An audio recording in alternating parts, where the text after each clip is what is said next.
Hello, lovely podcast people. So back for part 2 of this guest appearance of mine. And this is the one where I do talk a lot more about aggressive dieting.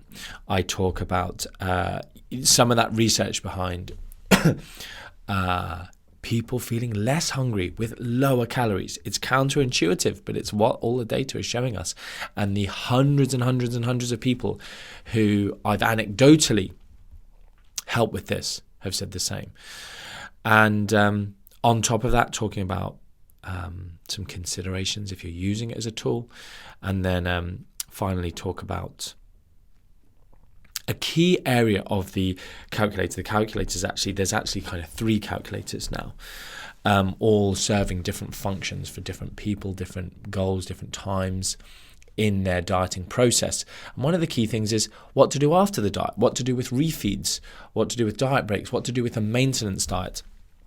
And it's very, very important, and something the industry doesn't discuss enough. And I don't even think I did it as well as I should have done in this podcast, but in my seminar I do it very well with regards to something I'm terming positive weight regain. And if we don't discuss that with clients, even after a normal diet, a moderate calorie deficit diet, if you don't discuss positive weight regain, or even discussing weight regain positively, which are 2 different things. Positive weight regain is regaining of lean body mass, regaining of non-fat mass tissue, non-fat mass elements of our total body weight that isn't discussed. So people get discouraged because, I've put on a couple of pounds. Yes, of course you flipping have. Just because your dietary volume has increased, you've increased your water stores in lean areas of the body, etc., etc.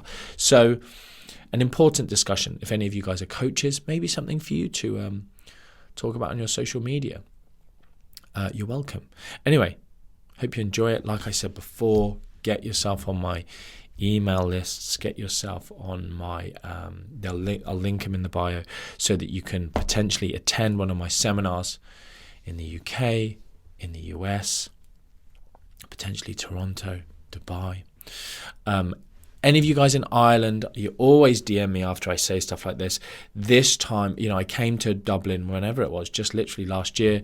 I'm going to do one in London and probably one in Loughborough at our conference room here in MNU HQ. And so you can easily fly to London, you can easily fly to East Midlands. And it's cheaper for everyone. The flights there cost about 1/10 of the cost of a single night hotel room in the crazy city that is Dublin these days. What a joke. Anyway, without further ado, much love. You obviously know that I talk a lot about aggressive dieting or very large calorie deficits simply because the research is so positive. How do I phrase this well? Dieting is actually quite... The research on effective dieting and weight loss maintenance in the long term is bleak. People very, very regularly regain weight.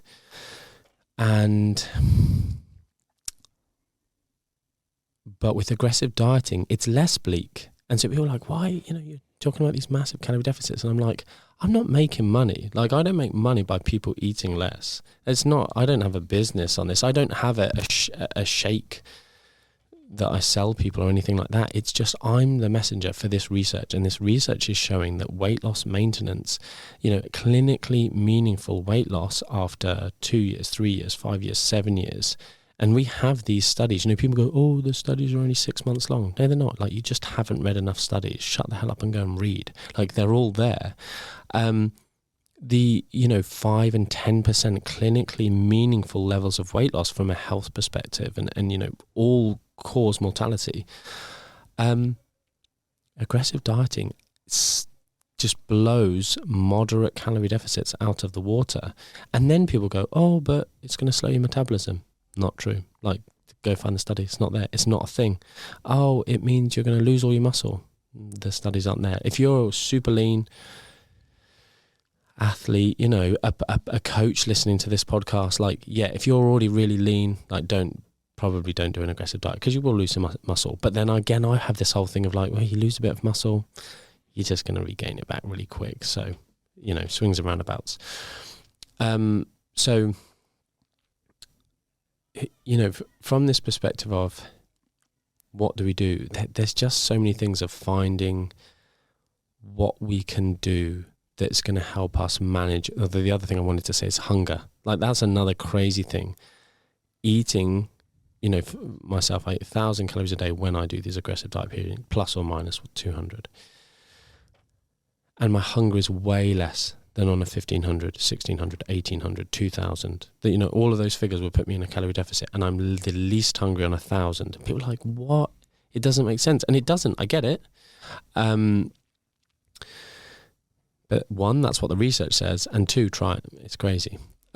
So with regards to females, what I will say is there's so little difference in what we know should be done. So people, in terms of like, do women, a different macro split, for instance, people are big into macro splits, people are, somatotyping, like, ectomorphs should be in 57.5% carbohydrate and mesomorphs, it's just absolute rubbish, made up. And then again, you get the same thing for women. And, people making these claims, and they're just not there.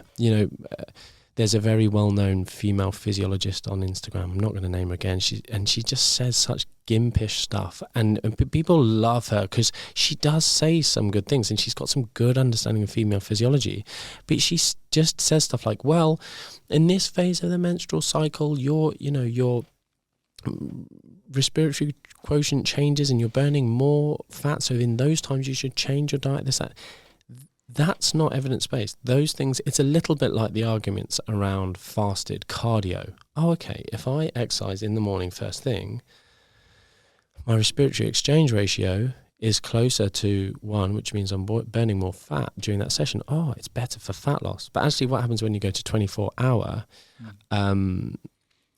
over a 24-hour period, it just it equalizes. And again, we come back to what you said, like, energy balance, calories, like, you can't get away from it. All the different stupid diets come back to that if you're losing fat. And what fuel source you're burning also doesn't matter in an acute sense, because longitudinal weight loss is going to come from fat. Even if you initially start burning some muscle glycogen because you're doing high intensity training, you'll then go back to a more fat burning. Sorry, and I think I said that wrong. I think 0.7 is actually more fat. I can't remember my respiratory exchange ratios, but it doesn't matter for anyone listening. I think most people listening wouldn't know that you actually lose body fat via gaseous exchange via breathing anyway. So. yeah, okay, cool, yeah. I shouldn't worry about it, should I? But yes, so going to this thing, so for women, the one thing that I would say is, and I started saying this loads on my tour in 2019, and it's been kind of cool to see other coaches pick it up. Like, had a good few thousand coaches come to my tour, even though I was really aiming a little bit like you with this podcast. Like, you're like really trying to provide for, I believe, like a female population of sort of clientele jump up, but you'll get loads of coaches listening because they hear it and it's helpful. Yeah. That kind of is what my tour ended up being. It literally was like 50-50 coaches and then 50-50 Gen Pop who wanted the information. So it's been cool to see people doing this with this information. But during the menstrual cycle, and I always sort of make a joke on, you will have seen the joke, but I'm like, that week. And I'm like, men, that week, right? When she's on that week. And then like look at the women like, that week when you're really annoying. But, women's TDEE, total daily energy expenditure, goes up. Their metabolism increases in that week, and most it's very, very different for different women, which is interesting. But for a lot of women, they find their appetite really ramps up in that week as well. And so, but people don't realize that's actually probably likely driven by this increase in energy flux out. And so the body is sort of increasing its appetite. And so the problem is during that week, one, you have major mood disturbances. you have a change in, lots of women will report cravings, a very difficult term to define, but we're all happy using the term. And, let's say someone's using the old school, I'm going to call it old school. No, we'll call it contemporary 500 calorie deficit per day. But then their metabolism's increased by 100, maybe 200, whatever. It's between 1 and 300. It depends on the individual, the size of it, all those things. But your metabolism increased slightly, but your appetite is also really gone up during that week, and all these other factors that women have to deal with. And I talk about, well, you could, as much as periodization of nutrition, where people are going, you should eat this many carbs in this week and that many grams of fat in that week, and you should do this with your protein and whatever. They aren't really evidence-based, and we don't know that yet. But what someone can genuinely do is don't diet during that week. And I even say this for, even if it was a male client or a female client without a menstrual cycle or whatever, if your client was reporting mood disturbance, massive increases in hunger, I had a really stressful period in my life. I think I said this at the tour, didn't I? But I just, for the first time ever, I felt the urge to eat for emotional comfort. And typically when I'm stressed, I don't eat. And I just, nice side effect of being super stressed. My abs have got better. But if you have a client reporting that, but when you have such a consistent thing, like, yes, that's good coaching, but when you should have almost this, what's my starting point for, if you are a female client listening to this podcast, what's my starting point? Or you're someone coaching these people, what's my starting point? Let's have a discussion about that. Like, it's championed on social media, like, we need to talk more about periods, like men need to be more comfortable talking about it, this, that, and the other. And, I fully agree. And being able to have those conversations, like the other difficult one as a young nutritionist, like talking about people's bowel habits, like, stool, and you're just like, for me, it was like one of those things. I was happy to talk about periods, but that was always something like talking about people's bowel movements. It was, I don't know, that's where you draw the line. Yeah, well, it wasn't, but it was always one that I just was like, don't know, it just made me feel weird, but I'm a bit repressed in that way, maybe. So, but yeah, your starting point from there should go, right, let's have a conversation. Do they know what that week's like? Because the other thing to say is, which makes it being sucky, being a woman trying to lose weight, is body water fluctuations are massive and hormonal related water retention. But like, I've had athletes, like, a lot of my career was as a performance nutritionist for weight making sports. And so we, for female athletes, we really had to dial this in. And again, maybe another reason I was so comfortable, because that was my first job as a fresh out of my master's and postgraduate. It was like, right, working with elite level females in weight making sports, and I had to get comfortable with it quickly and understand it quickly and work with these people and listen to them and track these markers and understanding, and it's amazing. I can still remember one. She's a very, very good weightlifter. We got it down to such a T that we could go, that will be the date that this will happen to your body weight. And just that her weight would just fall off a cliff there and then it would build up there, and she wouldn't see the fruits of her labours of a deficit making weight in this week. And we wouldn't freak out because we knew it was going to happen. And once you get to that point, because even as someone who doesn't struggle with this, if I'm like aggressive dieting and like a couple of days the scales don't go down, because on an aggressive diet it's motivating, every day they go down, and they don't for 2 days, I'm like, what's the point? I hate my life. So imagine that's like every week. I'm hungry and the scale's not going down. Yeah, every week of every month. So I think that is my one thing for you that you said to like just touch on anything female. That would probably be, off the top of my head, the only thing really I'll talk about massively is a consideration around actually maybe you're only dieting 3 out of every 4 weeks, or plus or minus based on different cycle lengths. No, I absolutely love that. I think more females do really need to learn to not necessarily compare the week to the previous week. Obviously, there's definitely some reevaluation process that can happen on a weekly basis, but definitely need to learn to compare that same phase in the cycle to the same part in the following cycle. Yeah. Or previous cycle, because we're reevaluating, right? Yeah. Let's talk a little bit about aggressive dieting, if that's okay, Mark. So you open up social media these days, it's slow and steady wins the race. Yeah. Diets need to be sustainable, which by definition has never made sense to me, because eventually you weigh nothing and die.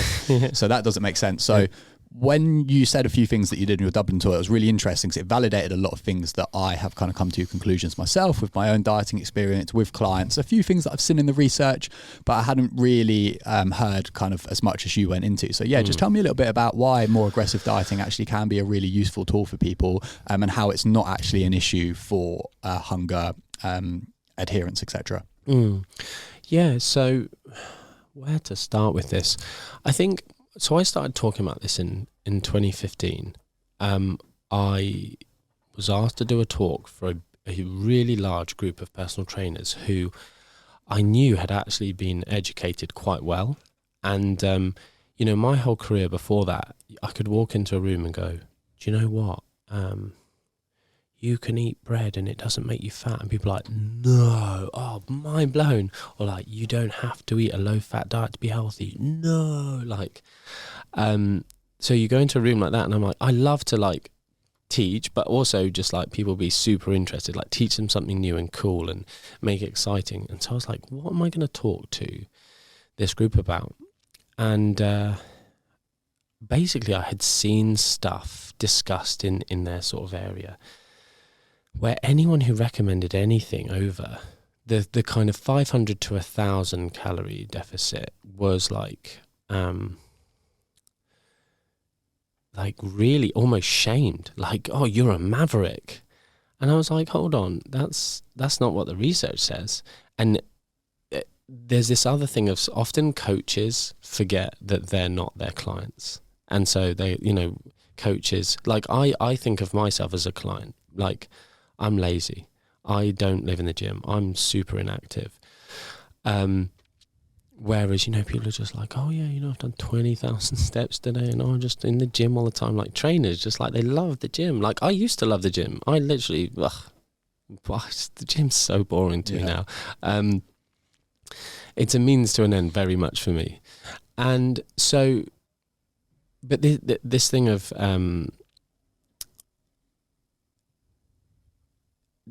coaching, who am I coaching? I'm coaching someone with a significant amount of body fat to lose. And that's who the research is done on. People who need to lose weight. Not someone who's just oh, I want to have shredded glutes. No one needs shredded glutes. But some people, for their health potentially, mobility and all these other things, fertility, just, the whole realm, need to lose fat. And these people have significant fat stores to lose. And aggressive dieting, when you look at the research, just like everything I've mentioned, what are the things that you would think if you were in a 1,500, 2,000, 2,500, 3,000 calorie deficit per day? So, what would people expect? Well, I'd expect to be ridiculously hungry. Well, let's look at the evidence. And just almost unequivocally across the board, we're comparing normal diets that we would be comfortable with, like you said, that the industry would be comfortable with, like slow and steady wins the race, to these super aggressive diets, using as little as, 390, 400 calories per day. And I talk about how I don't typically recommend that low, because I think we can do better than that. I think there's, that comes from maybe more total meal replacement, shake things, that whatever. I think we can still get all of the benefits on, like I said, this 1,000 figure. And I've got this, I'm hopefully bringing out the sort of be all and end all calculator for people to work out their optimal aggressive diet based on, the best evidence we currently have. So appetite. No, people's hunger is better managed. Okay, adherence. People won't be able to stick to it. Right, let's look at people who have struggled with weight all their life. Let's enroll these people into this research, randomized control trial. People who struggle with their weight are classified as overweight or obese or clinically obese. These are real people. This isn't some lab weird scenario. These are real people. These are your clients. And what happens? more of the clients in these super low, very low calorie diet groups attend follow-up sessions. There is greater adherence to the program in that group. Like, it sounds too good to be true. And guess what happens to those people? Well, we do a 6-month study, a 24-week study, and the very low calorie group, guess how long they have to diet? 8 weeks, because they reach their goal. And then we look at the graphs, 8 weeks, and they just, boom, all the way to 24 weeks, and they just stayed there.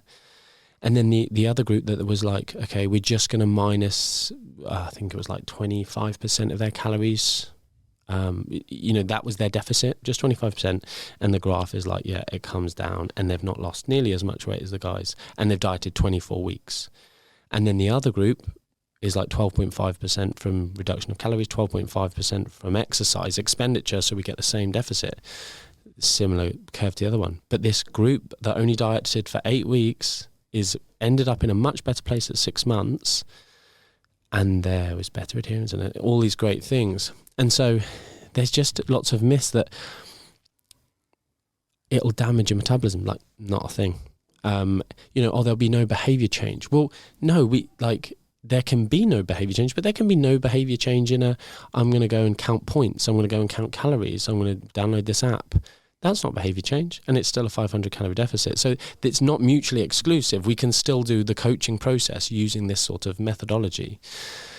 One thing I want to say, and I don't think I've ever said this publicly before, is one, I'm not against a 500 calorie deficit or slow and steady wins the race. And I do think a lot of people are not in a place where they should be dieting at all anyway. And so doing a 500 calorie deficit diet, which, to be honest, is it even 500? They're underreporting by 300, so it's a 200 calorie deficit, and they don't really get anywhere. But they maybe start creating some slightly better habits with their lifestyle, and then whatever. For those people, really, they don't have a good basis for eating, and so actually they join a program, whoever, and because I know there's some big names, people I like, people who I'm friends with, they do sell this thing of just like, don't eat 1,000 calories a day. That's crazy. And I'm like, whenever I see it, I just sort of laugh to myself like, I really am just better than everyone else. I know everything. But I also go, for their audience, that's probably what they need. It might be the right message there, because also people are trying to hate themselves into change. They're not following a good process. That 1,000 calories isn't made up of the right thing. That 1,000 calories isn't, they don't understand the concept of unconditional permission to eat, etc., etc. So actually the 500 whatever, just improving habits. Before you go into any diet, you should have your exit plan / your maintenance / your lifestyle habits. Like you said, it doesn't need to be sustainable, but your life needs to be sustainable. So you need to have them in line. So actually, if you start within a coaching program, they teach you all of these things. It's like, cool, that's hopefully going to be helpful to you for your weight maintenance. And then hopefully you'll find me and my podcast or whatever. You'll do an aggressive diet, and then you'll be in a better place to actually then maintain it long term. That's one of the most important parts of that, in my opinion. So what people don't seem to understand is that the percentage of the deficit or the severity of the deficit isn't necessarily what's correlated to any negatives as a result of dieting. So if you take that group you said, and they're dieting for 8 weeks, and there's a follow-up at 24 weeks, the group that only needed to be in a deficit for 8 weeks now has 16 weeks. I have to double check the maths in my head, and that's embarrassing. That group has 16 weeks to spend focusing on maintenance, building muscle tissue, whereas the other group spent 24 weeks in a deficit, which has all of the negatives that come with being in a deficit. Yeah, and I can't remember who I heard say this. I did. I was a guest on another podcast, and he said something that I was like, "Yeah, you've taken the words out of my mouth," which was essentially being in a 500 calorie deficit or 1,000 calorie deficit, whatever, just sucks. Like, you're on a diet. Like, your goal is fat loss. What's that 500 calories to you? Like, that's, I don't know, roughly 2 less Snickers or chocolate bars, whatever, that you can't have every single day. Like, that's my type of pick and mix or sweets that I just eat every single day that I can't have. And I could have them, but then I have to swap them for some of the potato I might have eaten, or oats or nuts or whatever. So I'm restricted. There's a level of restriction in my life. And you're doing that for 24 weeks. Whereas for 8 weeks, you're not having the pick and mix, you're not having the chocolate, you're not having the whatever you wanted as much. And you can have those things, of course, we're not demonizing any of those foods. But as in, there has to be some level of sacrifice in any good goal endeavor. Like, you want to run a marathon, you need to watch less TV because you're going to be plodding outside in the rain and it sucks. Why are you doing that? I'd rather diet. But the flip side of it is I'm only doing that for 8 weeks. I'm cutting those things out. But yes, I'm also having to cut out more of the potato, this, that, and the other. But the key thing to remember is, you're eating potato in your 500 calorie diet. I can't in my 500 calorie deficit diet. I can't fit potato in my 1,000 calories a day diet. You can eat a little bit more of that. I can't, whatever. But after 8 weeks, I'm less hungry than you are. That is what the evidence, the research, whatever says. Oh, if I just take me A and me B doing the 500 calorie deficit, he's hungrier than A, and I'm getting all the results, and I'm more motivated, and I'm actually sticking to it, etc., etc. So it's just that I'm not trying to make people do this. I just want coaches to realize, get educated on it. Like, if I could stop time, I would write an aggressive dieting coach certification. I would teach people how to coach it well. And quite frankly, I'm creating an aggressive dieting resource that's going to be free, and it's just going to, because I've done so much on it now, but it's kind of all over the place. So I'm creating a thing where it's just all in one place, signposted, so that people can just get a good, full understanding before they might. And for coaches, that's probably a good thing that they could go learn from. It's just to not rule it out. Don't take it off the table. It's the evidence is so strong. If you had to put your money in one pot, 500 calorie deficit diet or the aggressive diet, you'd be stupid based on research, the body of literature, to pick anything other than aggressive dieting. I actually did a poll on my stories after you said that. Oh, did you? It was if you had 15 pounds to lose, 10 to 15 pounds to lose, would you rather it took 21 to 25 days or 10 to 14 weeks? Mm-hmm. And it was 50-ish votes for, 20 to 25 days. And I think there was 8 or 10 people that said 10 to 14 weeks, which still kind of surprised me. Yeah. So I was like, why? Yeah. Because did you give them any more context? It was literally just... I've got a talk coming up. This would be useful. If you had this amount of weight to use, all other things equated, how long would you rather it took to? Which means that. Why did anyone vote for that? Yeah, I don't get it either. So they've obviously associated their personal experience with dieting to that question, right? Yeah, of course they've made some assumptions. Yeah. So I need to do a follow-up story and be like, "Hey, you 8 weirdos. Yeah. Why did you? Here's some evidence, genuinely just genuinely very curious as to why people would select the longer term. But one thing you said earlier, which I think is really important to touch on, is because you'll often hear that. Rebuttal will be, oh, well, worse for someone's relationship with food, and you go, well, then that person shouldn't be dieting at all, regardless of the deficit. And that's just such an important point. I wanted to just come back to that. Yeah, you're right. It's a probably top 5 rebuttal of aggressive deficits. The other one that I'll just mention is bone loss, because there's some cool stuff in postmenopausal women. One of the better a really great study, SEIMON, Simon, that's the author. If anyone wants to go in 2019, then done 2020, they've done good 3-year follow-up so far. Again, saying everything that I'm saying here, aggressive dieting absolutely blows small deficits out of the water in these women. But they've seen reductions in bone mineral density in the aggressive dieting group, but there's no resistance training in those groups. There's no elevated protein in those groups. There's no all the things that we know support bone health. So it's just one of those things that I would go, 100%. It's good that we're paying attention to that. So what are we going to encourage, especially females in that group, to do? Impact, stuff that personal trainers probably know about even more than me. So food relationship is, people just do equate, okay, the size of deficit is going to lead to a greater disordered pattern, a greater my relationship with food is going to be worsened at a magnitude that is equivalent to my deficit, and it's just not a thing. Like, I get why people say it. I get why there's things a bit like you just said. People maybe relate their experience to your question. People relate, oh, when I did my clean 9 forever living BS crap, whatever, I hated myself. I hated my life. I ended up binging as a result. Of course you did. You were drinking aloe vera 75 times a day. Like, of course you came from such a bad place.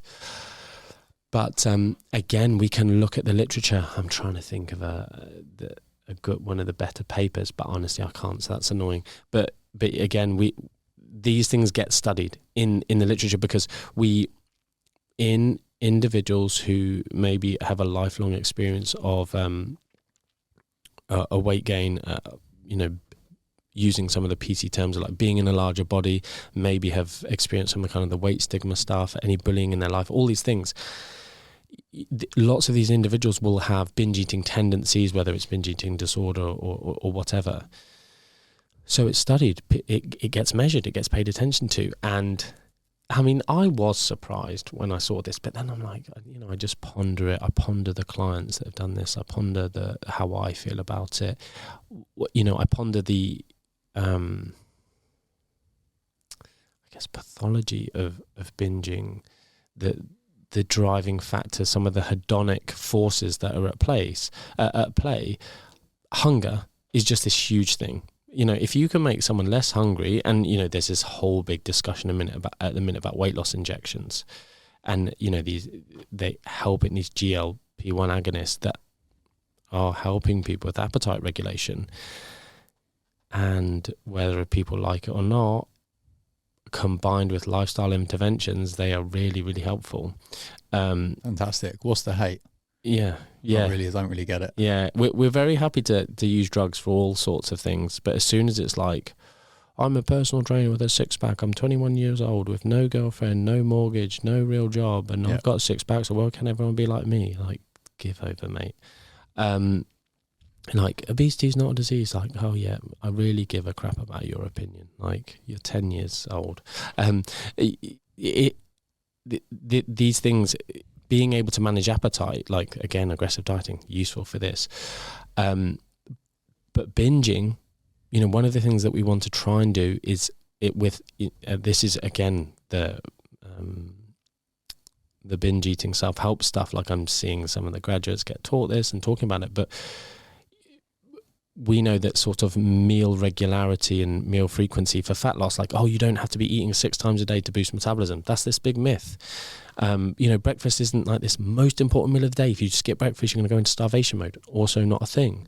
But for individuals who struggle with these binge eating tendencies, we want to try and keep them away from getting really hungry, and quote unquote losing control, for instance. And so if you take hunger away, and I cannot explain, if no one's ever done this sort of diet, I cannot explain. I love sweets. I'm a kid. And if people offer me sweets or chocolate or whatever, I'm like, yeah, 100% all the time. I'm just not one of these, like these Instagram people like, oh, I eat liver, I eat this, these weirdos. I went through a time in my life where I was like really keen to just eat really well, and I was sort of like exploring the sort of paleo thing and exploring going back to whatever, just trying to, I was like, I'm going to live forever, and it's just not me now. Like I've got lots of good habits. Give me all the pick and mix. Yeah, give me all the pick and mix, and on a 500 calorie deficit, someone goes, "Do you want a donut? Do you want this?" And I'm like, oh man, yeah, I really, really want that. But doing an aggressive diet, you're like, I'm all right. Like, my children, that's one of the tricky things. Like, you're making them chips, and you're like, oh, I love chips. Like making them, whatever, butter on toast with butter. And I'm like, oh, I love toast with butter. But when you're on an aggressive diet, your ability, this comes back to like really hardcore brain research, and I won't go into it, but we are in the fasted state for whatever reason. There's actually activation of certain areas of the brain which give us a greater ability to refrain from eating high calorie foods. And just like reading that research, you're like, that's crazy. I don't even really understand why, from an evolutionary perspective, that would be a thing. It's kind of crazy. But when you've experienced it, and then I'm not going, oh, I experienced this, so copy me. I'm basing this on the literature of just like thousands of data points, subjects, millions of pounds and whatever of research funding have gone into this and shown this time and time again. So someone's not hungry, they don't binge as much. And this is what they're finding: reduced binge eating episodes, greater disinhibition, and just, reduced disinhibition of eating these high calorie, high density foods. So it doesn't happen. And I get that people think it, and if you're a coach who's like, listen to this going, this guy's a maverick, like, go and do your research. Don't like try and call someone out. I know what that's like some young trainer like, oh, you're talking rubbish. Like, have you gone and read the research? You haven't. Go and read it, and you'll be surprised like I was, and then just stay teachable, because it's cool when you realize this stuff. More tools in your toolbox, you can help more clients. And realistically, that's what people should be here for, is like being, either they're trying to help themselves, or we should be trying to help people and not fit them into our box of coaching or our values or whatever. Yeah, no, I love that. I think, we made a little joke earlier, it might not be the right message for certain audiences, but really the right message is always, here's all of the options. Here's what the research shows, which is this one's probably going to be better the majority of the time for the majority of people, and then you make an informed decision. And considering we do have such a problem with weight loss, weight gain statistics, I don't really understand why we're not having a conversation about this option being on the table. So I think that's just an incredibly valuable episode, because people need to hear that is something that they can consider. And one thing, sorry, I meant to say this earlier, that a study popped into my head that looked at weight loss maintenance, and I think this would be really cool for lots of your coaches, and I should say this more, I might go do a post on this or story on this. People forget that when we look at weight regain statistics from and this is another thing with regards to study groups and control groups, if you get a control group in a study that doesn't do anything, over the period of that 6-month study or 1-year study or 3-year study, they gain weight. So like as a population, we gain weight year on year. And a lot of that seems to happen around specific periods. It's not like this trend. It's like Christmas, Easter, whatever. So you get these sort of spikes over the year. But you go weight loss, research shows that just dieting's futile. Everyone just regains all the weight. And it's like, okay, now let's look at a study that used a control group. So this group dieted and regained the weight. Now, so then you go, well, it was useless. But then you get a better designed study that had a control group, and you go, oh, look, the control group is actually statistically significantly heavier, fatter than the group that dieted and actually regained. So again, it's about coaching people in the real world with real life. Like, I'm someone who I don't like, I'm just not someone who will live like a monk. I'm not just going to be like slow and steady. Yeah, I'm going to eat well all the time, like have little things. I'm like, I just like, I'm not like, I'm going to jump out of airplanes and parachute. I'm just like, I'd rather diet hard and then party hard, or work hard, party hard, all that stuff, live life fast. And lots of people are like that. Like, I work in the week, but I want to enjoy my weekends. And it's like, there's this typical rhetoric of a bodybuilding-esque personal trainer world that's like, eat out of Tupperware and eat a consistent diet Monday to Sunday. It's like, no, I don't want to do that. And most of your clients don't, and you won't be successful unless you find a way. I make this joke, Sarah, our head of nutrition at Matt Nutrition, the amount of alcohol she's able to fit into people's diet and still get results is amazing. And it's not from a perspective of like, we don't tend to, sadly, the truth of the matter is there's no healthy amount of alcohol to consume, but we are just providing information. And then if that person says they want to drink, she's able to do that. So I make this joke, is like, wow, your clients get results and they're still like on it. But this scenario of working with a client to just live a life that is how they want. So I want to get in shape for summer, and I don't really care if I regain the weight. The key thing is that you've, amazingly brought up a couple of times in the podcast is people's relationship with food. If you coach someone, leave them better than when they came to you. Don't put them through a process that leaves them with food issues, demonized foods, a restriction mindset. They can only diet, but they can never do that. And they just go, and binging. It's like, no, I'm not binging, but I'm just living life. And I do gain a little bit weight over time. But without damaging myself psychologically or physiologically, I diet that off when I want to look a certain way or feel a certain way or whatever. Yeah, I love that so much. It's definitely a very different message, but it's quite refreshing to hear. I think you gave the example of kind of like if someone decides to train for a marathon one year, they're not going to sustain that level of fitness and total kilometers in the legs the following years. That doesn't make it a failure. They did their marathon. Yeah, exactly. I think unless you want to, take up running and do that for the rest of your life, and you identify, I talk about identity-based behavior change, and I think it's a really powerful thing to try and understand and talk about. And the best results are with weight loss and weight loss maintenance over the long term are people who sort of change their identity, join a community, change the way they live long term. But that doesn't mean they might have some undulations in their body weight and their body fat over the time as well, but they're just able to manage that, and that's all good.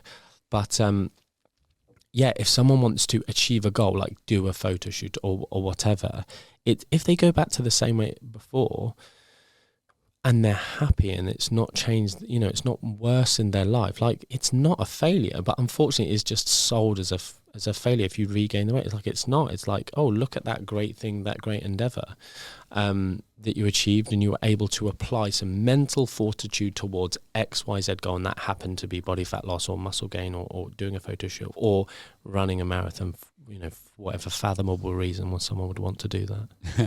Yeah, no, I can't imagine that either.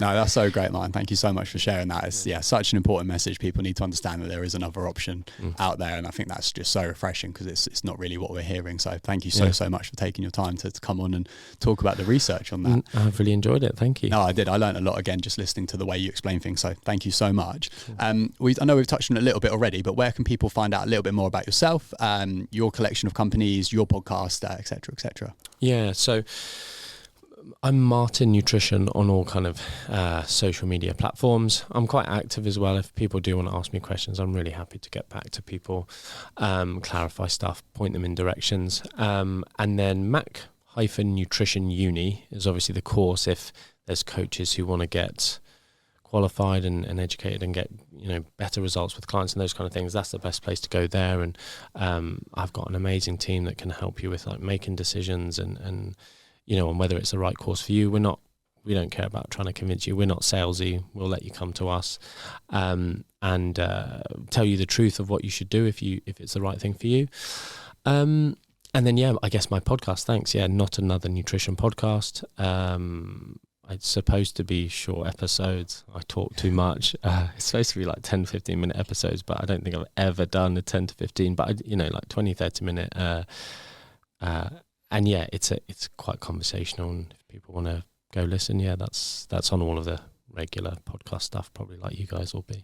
Perfect. Thank you so much for sharing that. Yeah, everyone, if you're listening, make sure you go and check it out because, Martin, I've learned so much from you over the years. You've had a massive influence on my coaching career and I'm incredibly grateful for that. So if you haven't already, I'm sure you're more likely to have found your links than mine. But if you haven't already and you're not following Martin, then make sure that you go and do that after the episode. Yeah, thanks very much for having me. Thank you so much, Martin. I appreciate that, mate.